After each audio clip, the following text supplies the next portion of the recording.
Good morning, adventurers. My name is Ben, and welcome to a morning show where I sit around, drink some tea, and talk about D&D.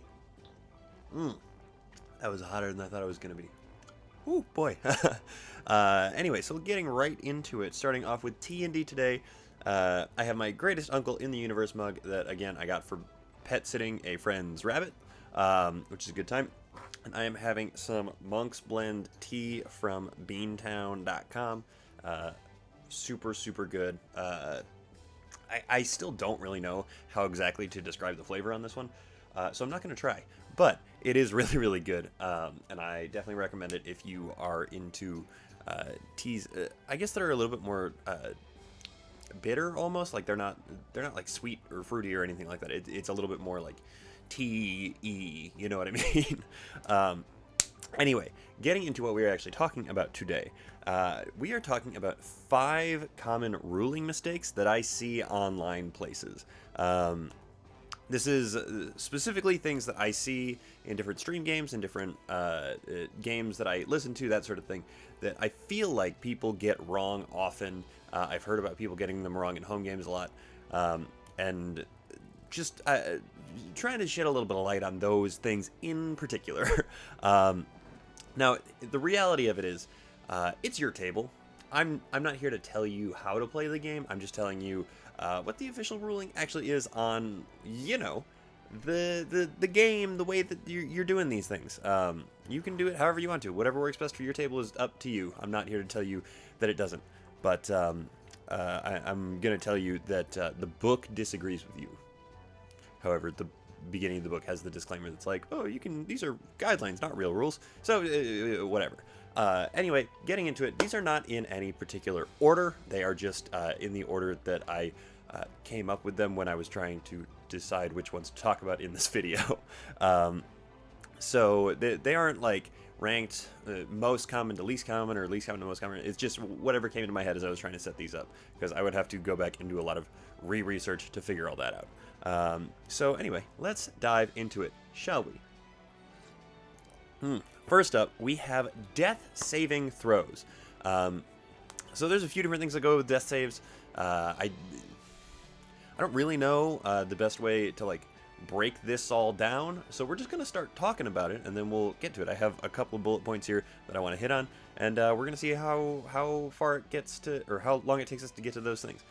So first off, death saves happen at the top of a turn. That's important because if you roll a natural 20 on a death save, you regain consciousness with 1 hit point. So you would then have the rest of your turn after the fact. They have it built like that specifically so that potential eventuality happens. You don't wake up with 1 hit point and then are just stuck laying there prone on the ground for a full round after that, because you're probably going to die again if that happens. They want to give you the opportunity to actually get up and move around and that sort of thing. So they happen at the start of your turn. As I mentioned, natural 20 is automatic stabilization, regain 1 hit point, come back to consciousness. A natural 1 is 2 failed death saves. That's important. This is the case where a natural 20 actually is a little bit better than a natural 1. The game as a whole tends towards favoring the players as opposed to punishing them, so that makes sense, in my head at least. In addition to that, death saves, taking failed death saves from damage. The only time you lose 2 death saving throws from a single effect is when it is a melee attack within 5 feet. I believe it's a melee attack within 5 feet. It might just be an attack within 5 feet. I would need to check on that specifically again, but I believe it's melee specific. Because that is considered a critical hit against you, which would mean that a natural 20 from a ranged attack would also count as 2 failed death save throws, because that is a critical hit. The critical hit inflicts an additional death saving throw failure to you. However, just a normal hit or a ranged hit or like a layer action effect is a single death saving throw failure. Those are the things that I actually wanted to talk about on that one. So I'm going to hopefully leave it at that before I talk myself into a corner and get something horribly wrong. Because again, these are little minute rulings that aren't always like super obvious or super readily available, and you kind of have to dig for them. Next up, speaking of natural 20s and natural 1s, is natural 20s and natural 1s. rules as written, natural 20s and natural 1s are not automatic successes or failures. This one is talked about a lot online, but I see a lot of people who, someone will roll a natural 20 and they'll just be like, oh, okay, and then you move on. So people are, quote-unquote, making this mistake. It could just be that at their table, that is how it works. But rules as written, a natural 20 or a natural 1 would be the best possible or worst possible outcome. The exception to that being an attack roll, specifically. A natural 20 on an attack roll is always going to be a critical hit, or always going to be a hit. You could cancel the critical with something like a Grave Cleric. And a natural 1 is always going to be a miss, no matter what, no matter your bonus, no matter how low the AC of the enemy is, it's always going to be a miss. A natural 20 or a natural 1 on a skill check is treated as just that number on the die, and then you add your modifiers to it. Same thing actually goes for saving throws. That is the spot that I see people getting it wrong, is that saving throws in this regard are not considered automatic successes or failures based on what you roll. You can, in fact, get a high enough modifier to come back from a natural 1 on a saving throw, just like you cannot have a high enough modifier to come back from a natural 20 on a saving throw. Rules as written, that's sort of how that one goes. However, I also see plenty of people who will want to do something or ask to do something, and the DM will go, you know what, roll a natural 20 and we'll see what happens.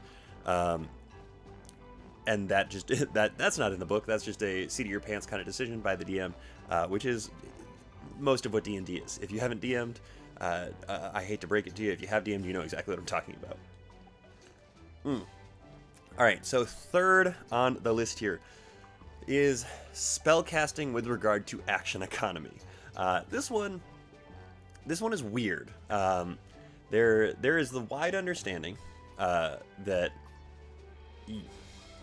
there's the wide belief, I guess, that you can only cast a single leveled spell on your turn.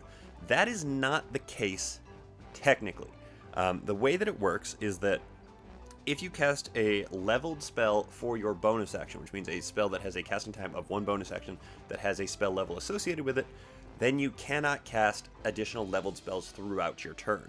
So if you were to cast a 2nd level healing word on someone, you would be restricted to a cantrip for your main action spell then. However, that also, just the caveat, that also goes for quicken spell things if you have sorcery points to quicken spells. So if you have, we're going to call you a Divine Soul Sorcerer, you've got quicken spell, you cast Guiding Bolt, quicken it to a bonus action, it still fills the same kind of role. Just throwing that one out there. However, if you cast a leveled spell as an action on your turn, so let's say you don't quicken that Guiding Bolt, you use your action to cast Guiding Bolt, then technically you would still be able to cast another leveled spell on that turn, so long as it is not a bonus action leveled spell. You might be thinking, well, that's all the things, right? Not necessarily. If you have levels in Fighter to give yourself an action surge, you could use it to cast another leveled spell in that same turn. Additionally, a reaction can occur on your turn. You have the ability to use your reaction spell of some sort on your actual turn. Something like Absorb Elements, Counterspell, that sort of thing can occur on your turn. Let's say that somebody else had triggered a trap or something that sent a fireball out and you used Absorb Elements on your turn. Using that reaction spell would then make it so that you cannot cast a bonus action spell on that same turn, but you could cast an action spell on that same turn.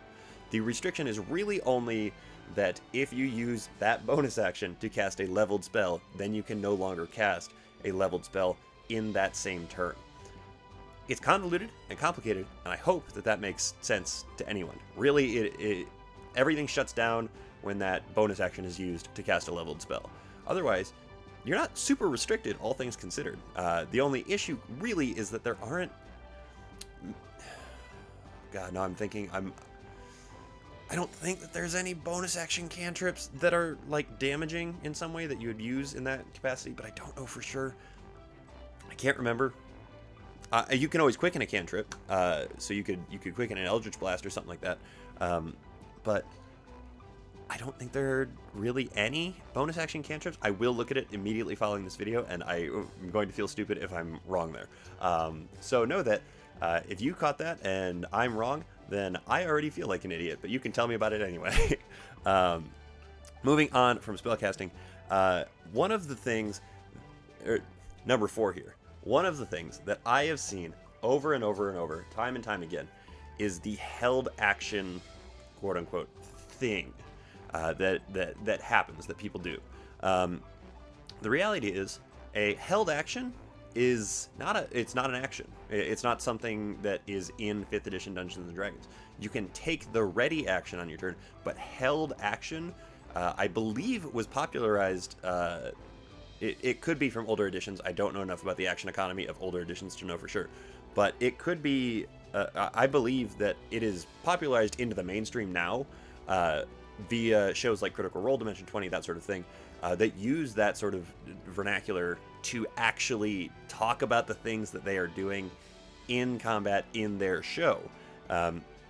Now, holding an action doesn't exist. That's not a real thing. And you might be saying, what?